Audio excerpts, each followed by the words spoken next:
or here, there, or somewhere. And I'm directing the show. Okay, and we'll please speak up here. Okay, Ellen? I'm Ellen Carnahan, and I'm the music director for this show. And I've been at Oyster Mill just a couple of times, but I've been lots of other places doing musical directing as well. Josh? Hi, I'm Josh Schwartz. I play Joe Sutter in the Spitfire Grill, and last time I was at Oyster Mill was a few years ago in Company, directed by Alex Berkman, and I've also performed around in Harrisburg and Lancaster and Reading, a couple other places. Hollywood. I'm Rosie Turner, and I play Effie Cranack in the Spitfire Grill.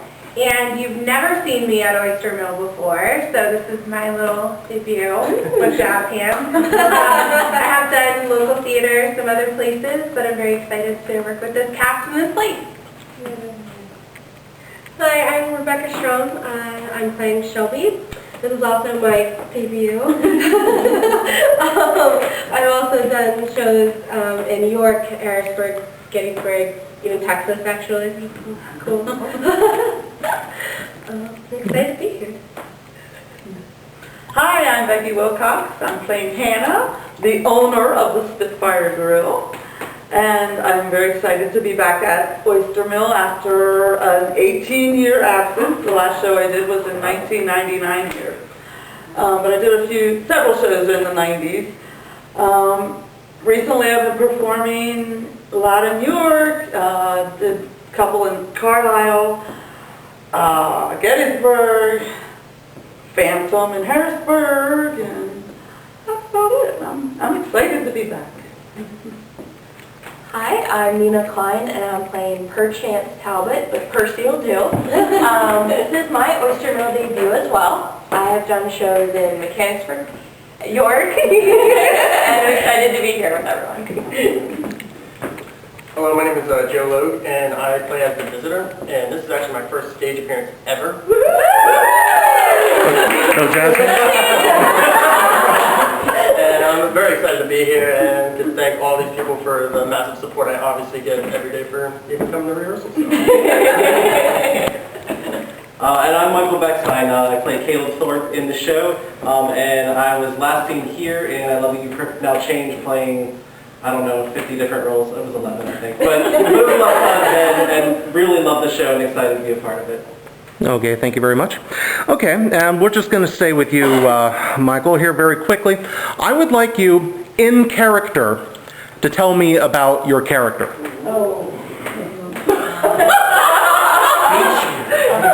You know you love it. Acting, come on. No jazz hands in my house. So I play Caleb Thorpe, who is the kind of manly man in the town, which is totally me. But I'm married to Shelby, beautiful, lovely Shelby, and I'm a real jerk to her. That's pretty much my role in this town. I'm kind of the person that is the I guess antagonist. I'm the one that doesn't want to be a part of everything else. I just want to kind of go about my life, and these people just get in my way. And so I let them know that most of the time by screaming at them or stomping around or, you know, abusing them in some way, shape, or form. And that's pretty much it. Okay. All right, Joe, I know if we got you in character, you would just sit here and glower at the camera, so we'll just move past you. Okay. Well, as Percy, I come and I pretty much save this town. And in this, I'm saving myself. I've gone through a lot of trauma, and recognizing what I've gone through, I help other people recognize what they're going through and bring about a happy ending. Oh, as Hannah, well, it's just a grumpy old lady running her restaurant, and it's pretty much me. I'm just a few years older. But, yep, Hannah's Hannah. She's a pistol. Well, Shelby is just a sweet little housewife who loves staying home and doing the chores and doing what her husband asks. And she's very excited to have Percy in town, and she's really excited to learn the different things that Percy has to teach her. She's helping her break out of her shell and everything. So, very excited to have you on board, Percy. No problem, Shelby. Well, I don't know if you know this, but Effie is the type of person who will tell you what she thinks all the time, always, in whatever mood the mood strikes her. So, as I move throughout the town, I think Shelby's the only one who doesn't try to put me on some sort of airplane or throw things on me. And by the time I get to the end of the show, I'm a little bit more likable, but only just a little bit. I'm the sheriff of this town. I greet Percy when she first gets here, and I think I'm a little confused and befuddled by Percy because she's really excited to come to Gilead, and I can't imagine why anyone would ever want to stay here. I'm a bit restless and a bit in a hurry to get out of town. I don't know though, the more I spend time with Percy, the more she's sort of changing my opinion about her and the town, and maybe something will happen between us. Dance break. Yep, dance break. Inspector, take it from me.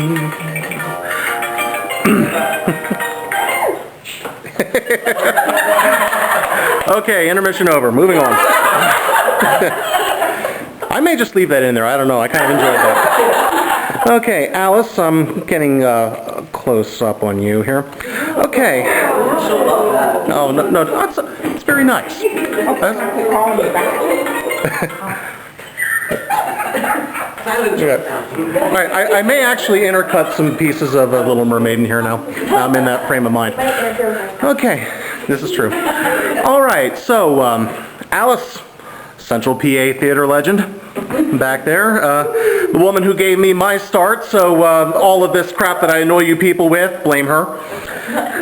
So Alice, I want to ask you, being involved in the scene as long as you have here, what drew you to coming and doing this particular show here at Oyster Mill, and kind of contrast your experience today with the way you put on shows previously? Is there a difference in the way that you attack it, say like when you did the very first show in this facility, Barefoot in the Park, back in '88? Yes, I was young. Aren't we all? I didn't have quite as high pressure a job then either. I actually fell in love with this show when I saw the movie years ago. And Ellen Burstyn was amazing as Hannah. And they've all met, I think most of them have seen the movie. It's different from the show. But I've been trying to talk Oyster Mill and other theaters into doing the show for years. And when I saw that it was on the schedule, I kind of called Lois and said, "Do you have a director yet?" Because I just fell in love with the show, and I love the music. It has that country bluegrass Broadway sound, and the characters are all really unique, and each is unique, I should say, and these people have given 100% of themselves to become the characters that they play on stage. And sometimes it's painful. Sometimes I nag them. No. I only want them to be the best that they can. But as you know, and everyone else knows, my philosophy is that the director is a mirror. And all I do is reflect what I see. And we have stumbled through this. We've shared colds. We've shared just about everything you can imagine. But it's been a wonderful experience, and I don't regret. I just regret that I get tired so bad. Okay. All right, thank you. So let's swing over to Ellen here. I'm going to move this over just a little bit to get you here a little bit better. Oh, thank you. You can't hide forever.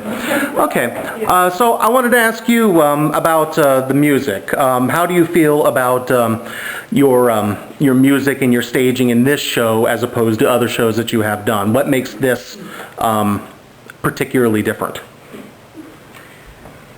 This is just fun. This is fun music. There's not really a moment in the show. Usually in each show there's a song where you think, oh, isn't this over yet? But in this show I don't have one of those songs. So that's kind of unique. I've probably done 60 or so shows. And that's the unique part about this. It never really gets tired and old. The story is kind of compelling. People are growing, and learning, and changing, and their songs somewhat reflect that. There's some joy in the end that we didn't have at the beginning, and that sort of thing. So, and these folks are just wonderful. I can't wait to hear the finished product. Okay, thank you. All right, so we'll bring this back out here to our group shot again. Reframe that up. There we go. Okay. So I'm just going to open this up to everybody here to jump in as you, as the spirit moves you, as they say.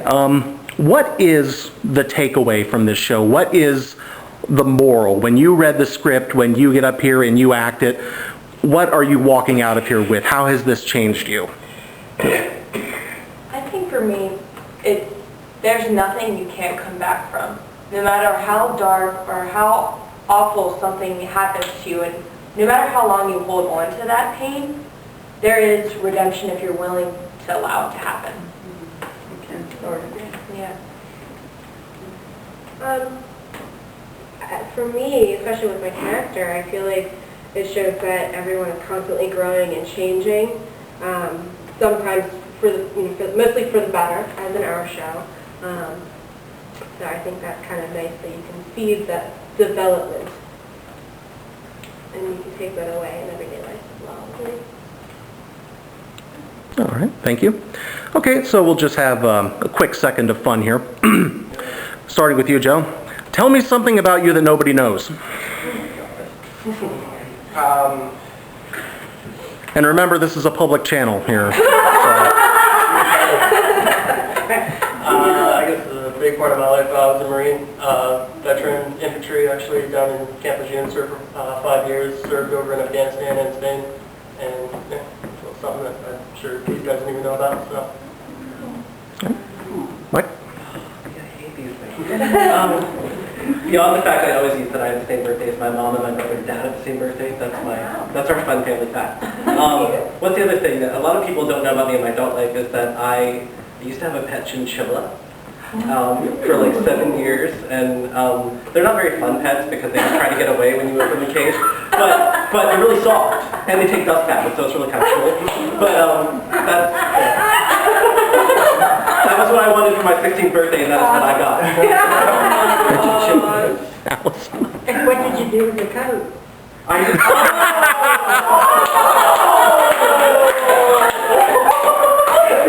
Buried in the backyard. Oh, I'm sorry.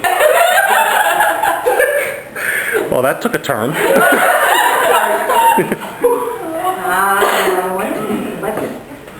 You may have to come back to me. I don't know. Okay, Alan?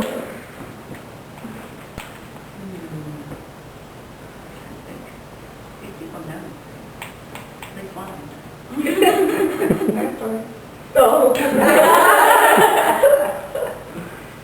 Rosie is Ellen's daughter. Oh, that's something that maybe. Oh, you don't get off that easy. The last show I asked that question to Charles Smith, and his response was, if I told you, then everybody would know. And from that point on, no, I'm getting a lot tougher on this question. I was valedictorian of my high school class. All right. Ready to go. Josh? Yeah, gosh, something nobody else knows. Well, something nobody in this cast knows. That's easier. I once auditioned for American Idol. I did when I was 29 years old, and the show was still good. And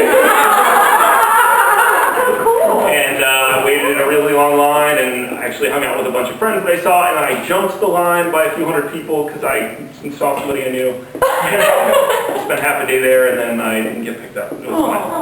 It was fun. Fun day. And a lot of people really interested in hearing themselves sing in the hallway. Okay. This is the first time in probably about 15 years that I finally figured out what my natural hair color is. I have been dyeing my hair since I was probably 13 years old, and I finally got sick of it, but this is going to be the stage debut of my natural color. It's lovely. Thank you! I'm sick of it. Some people know this about me, and if you stalk me hard enough on Facebook, you see it. But I grew up figure skating. I was a competitive figure skater for many, many years. I started when I was 5, so and I kept skating and coaching until basically this past year. So it's been like over 20 plus years that I've been on the ice. That's cold. It's cold, yeah. Yeah. I once had a running gig doing singing telegrams. Do you remember any? No, I don't remember. Yeah, balloons and roses. And Yeah, dress up? yeah, we were little tuxedos with shorts. It was actually my voice teacher that started the business. It was fun. Cool. Okay. This is so hard.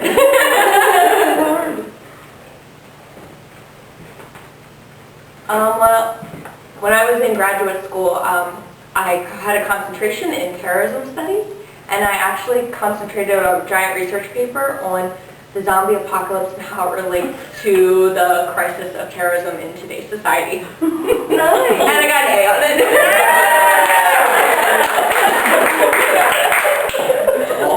I have no jokes for that. Yeah, I'm just gonna move swiftly along here. Back to Alice because I'm not letting her off the hook. Judy, tell them something.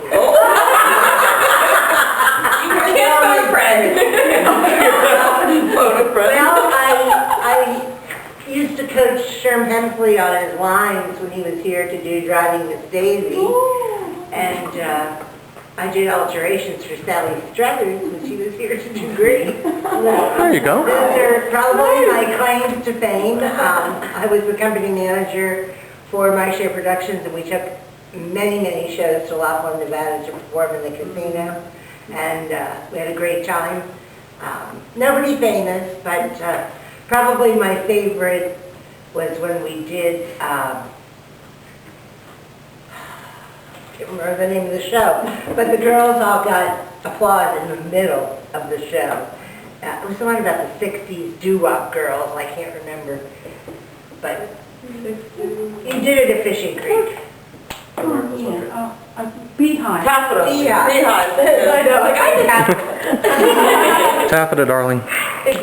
Yep. All right, good deal. Okay, so we'll bring this back out here for a group shot, and my battery light's flashing, so we'll bring this to a swift and merciful end. Okay. Yeah, really. Why, in your opinion, should the good folks of Central Pennsylvania come to see the Spitfire Grill at Oyster Mill Playhouse? Because we're in it. Oh, that's pretty solid. I'll give you that. It's a great cast, it's a great story, great music, and there will not be a dry eye in the house. I promise. It's an obscure show that a lot of people don't know and maybe don't want to give a chance, but they really should because I never knew it existed before last year, and I love it now. It's a great, great show. A lot of earworms. The songs will stick with you, and Oh, yeah. you'll tap them all day. I should have said that what you all don't know is that I've been listening to this CD in my car practically non-stop for 4 months. I got speed.